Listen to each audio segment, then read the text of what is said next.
A major flaw in Russia's invasion plan was their lack of attention to logistics. My guest says that should serve as a warning to U.S. forces in planning for a war in the Indo-Pacific. Mike Watson is the Associate Director of the Hudson Institute Center for the Future of Liberal Society. Mike, welcome to the program. Thank you for having me on. So what do we know about Russian military mistakes when it comes to logistics and their resupply convoys? So one of the things that's shocked most people about this war is how many different kinds of failures the Russian military has exhibited over the last couple months. But one of the biggest problems they had, particularly in the first round of the war, was just not being able to get the stuff to their troops that they needed.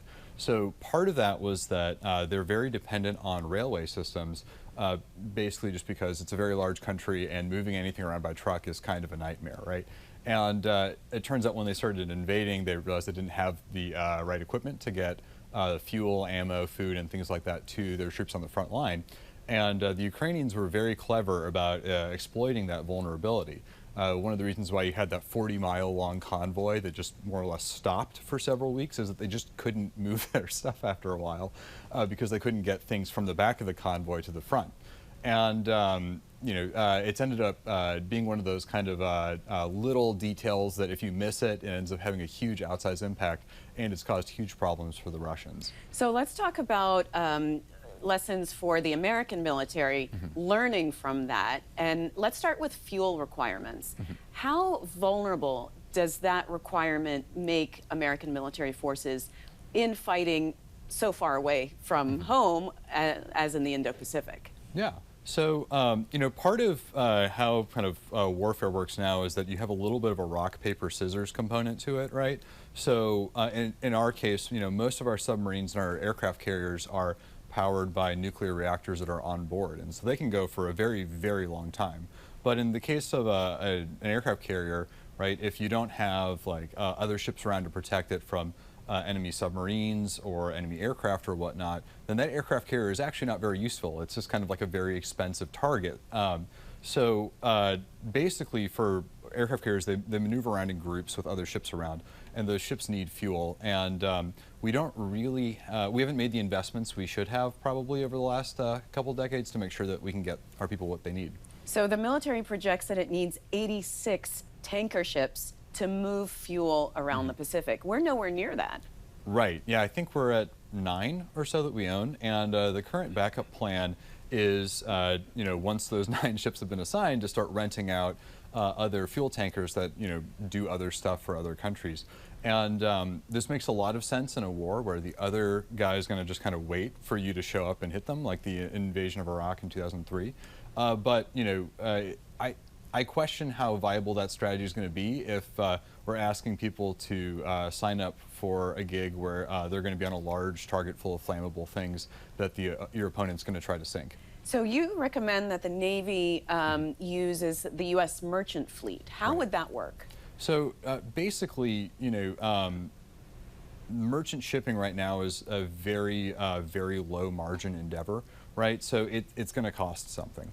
But I do think that at this point it would probably make sense for us to try to basically more deliberately pick American-flagged, American-owned, American-crewed ships to resupply our forces that are already moving around the Pacific instead of renting out. But this capacity. would mean they would need to go into a war zone. Are they going to be okay with that? I mean, if you sign up for the Merchant Marine, that's part of the deal, right? Okay. My understanding is that pretty much everybody who has signed up to that at least has agreed that that's one of the risks that they're running, right? So I tend to think that that's probably more reliable to, recruit volunteers who already know that that's part of the deal, instead of later on trying to hire somebody who may think, hey, I get that America and China have a fight, but I'm from, somewhere else, and it's not my problem. I don't have a dog in this fight. Right, exactly. What about the Air Force, Mike? I mean, for these long ranges, the fighters are going to need to be refueled. Right, exactly. And I think it's something like 80% of our combat aircraft are fighters that just don't have the range to, get from some of our bases, either in the central or eastern Pacific, out to where we're hoping to fight anybody if there's a conflict in the western Pacific. And we have a lot of aircraft like refueling platforms like the KC-135. That's our kind of the workhorse of our fleet. But those planes on average are about 60 years old. And if anyone's owned a car that's about 15 years old, you get used to the idea of like it breaks down when you don't expect it to, and it costs a lot more than you think it's going to repair it. And obviously a plane is more complicated and all that. But there's a similar principle. A 60-year-old plane is not something you necessarily want to rely on when you absolutely need to get stuff to where it needs to go. So, Mike, would this just mean that the Pentagon needs to go all in on electrification and searching for alternate fuel sources?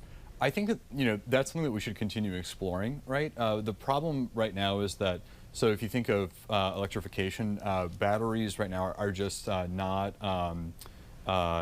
dense enough as far as energy to replace fuel. So, we don't really have that many examples of useful electric-powered aircraft, for example. And electric-powered ships, I have not seen anything that looks like it could be deployable soon. So that may be a solution for, let's say, a few decades down the line. But as of right now, it's not a particularly viable option. So I think we kind of need to explore to see what kind of cutting-edge technologies are coming out, but also make sure that we have what we need right now. And very quickly, I mean, one last recommendation you would make to the Pentagon on this. Yeah, the other recommendation I'd make for that is, there's a bunch of things that we already know how to do.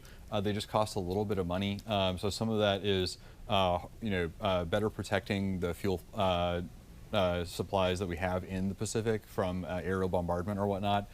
Some of that is making it a little bit easier for us to get fuel from like a tanker offshore onto land if you don't have a port that works anymore because it's been bombed, right?